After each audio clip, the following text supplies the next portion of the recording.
Now let's look at the differences between road bikes, time trial bikes, and triathlon bikes. We're going to look at the differences in the design of them and why they're made the way they are. You'll get a peek into some very sophisticated research and engineering that's going on in the industry today. We're going to look at some different examples of wheels made by manufacturers.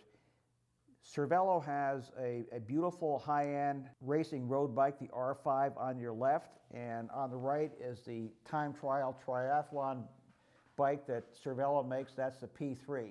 Those two bikes are not the same. They're not intended for the same purpose at all. They have different handling characteristics and everything. Same would be true of Specialized. Specialized best road bike is one shown on the left there, the S-Works. On the right, their time trial triathlon bike is a transition. Once again, you see quite a different geometry in these two bikes, which are used for dramatically different situations. And lastly, here is Trek. On the left is the Madone 6.9, and on the right is the Speed Concept 9.9, and that's the one that we showed you in the chapter dealing with aerodynamics and handling. Now, let's look at the Trek bikes in particular here and look at the Madone 6.9 SSL racing road bike. We have a bike here which is designed for long distance comfort and handling. You might be on a bike like this in a road race for hours and hours at a time, maybe all day. So these bikes are designed for long-term comfort and handling with a saddle back, so your weight is in the back of the bike, and this gives us a reasonably good aero position, but also a lot of comfort and good handling of the bike over the long distance that you have to ride. This is a guy I met who was generous with his time. This is Carl Matson. He was the lead development engineer at Trek in the development of that Trek Speed Concept bike. Carl is also an expert triathlon athlete. This is the bike that Carl designed. Now, as a triathlon bike, the bike is going to be fitted for speed over a distance, but we're going to try to fit the bike to the rider to be a little bit comfortable in an aero position, because a triathlon is a fairly long ride, so you have to be able to fit the rider to the bike so he can stay in the position for quite a while. In the case of a time trial, that's a different matter. If I'm going to use the same bike for a time trial, I'm going to fit the rider differently to it, because in a time trial, what I'm looking for is the highest possible speed over a very short distance. So some discomfort of the rider can be tolerated because the duration of the ride may only be 45 minutes. There's a lot of continuous improvement that's going on in bicycles, and one example is developing the optimal shaping of frame tubes.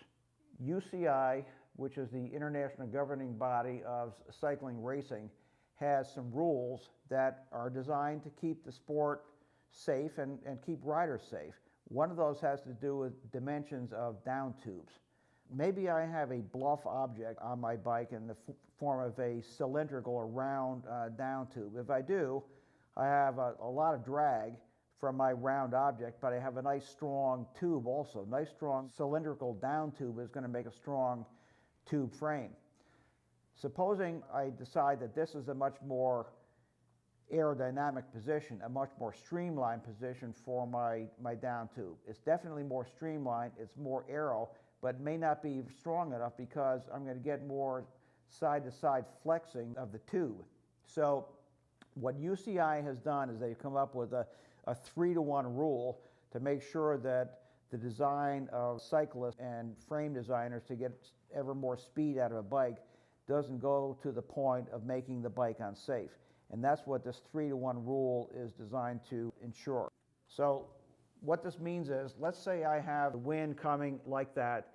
The 3-to-1 rule means that I have to have an aspect ratio of no more than that. If I look at the long cord of a length of 3 compared to the short cord of 1, I can have the long cord more than 3 times the width of the short cord. That's all well and good, but once again, let's say my wind tunnel testing tells me that you want to violate that 3-to-1 rule because you found that a 4-to-1 ratio is going to give me a more aerodynamic rim. Well, that's illegal. That's the problem. So what happens if you just take that 4-to-1 tube and you just cut off 1/4 of it? And then when you do that, you have once again restored the 3-to-1 ratio. You have a very uncharacteristic and unfamiliar piece of tubing, but you have an aerodynamic tube here for the down tube that is consistent with the UCI 3-to-1 dimensional rule.